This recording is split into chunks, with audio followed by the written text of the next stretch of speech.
Sa naging laban nga po ng Creamline Cool Smashers at ng Cherry Tigo crossover, matindi yung naging laban ng mga kaibigan. Ilang set lang po ang tinagal, no? At nakita nyo, matindi ngayon ang sistema ng Creamline. Ang semis at pang finals na po talaga. Yung first 6 lineup pang malakasan mga kaibigan, which is ito yung ginamit nila sa huling laban kontra sa Petrogas Angels. Nasa first 6 lineup si Alyssa Valdez, Kyle Negrito, Risa Sato, Pangs Panagatos, Carlos at Gemma Galanza.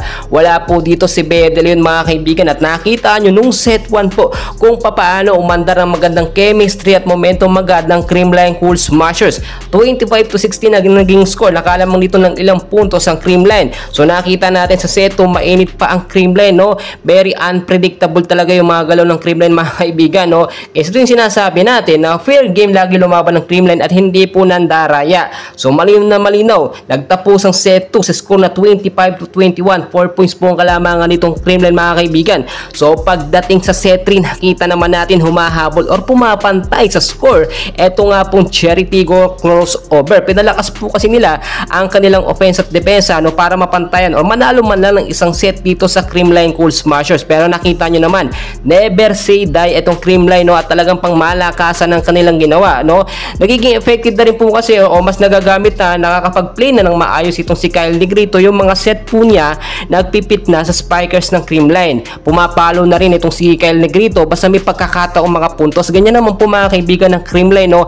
Basta available ang bola, kahit hindi yung posisyon ng isang player, talagang titirahin po yan. Nakita nyo yung set 3, very intense and crucial po talaga. Pero nang ibabaw doon ang momentum at chemistry ng Creamline sa mga player. Di kita yung score sa kalagitnaan ng set 3, talagang hindi natin mapepredict kung sino ang mananalo. Pero dahil sa napakagaling na play o sistema ng Creamline, nakuha nila yung pagkapanalo po dito nga po sa set 3. At eto yung sinasabi natin na siguradong pasok na po sila sa finals. And hopefully ito sa finals, no, ay talagang madepensahan nila ang kampyonado. Nakikita kasi natin mga kaibigan, do hindi pa naman talaga laging nagagamit yung mga bench player ng Creamline, pero hinahasa yan paunti-unti ni Coach Sherwin Meneses. Once po kasi na nagpasok ng bench player itong si Coach Sherwin Meneses, no, at nagkaroon ng error, inilalabas din po agad at pinapalitan ng ibang player. Ang sistema ngayon ng Creamline, no, ay naka-stick po na sa kanilang mga star player. Ang tinutukoy ko po yung first 6 lineup nila na pang malakasan. Ang problema kapag napapagod po ang mga star player ng CCS o yung first 6, pinapalitan din po ito mga kaibigan, pero ibinabalik din agad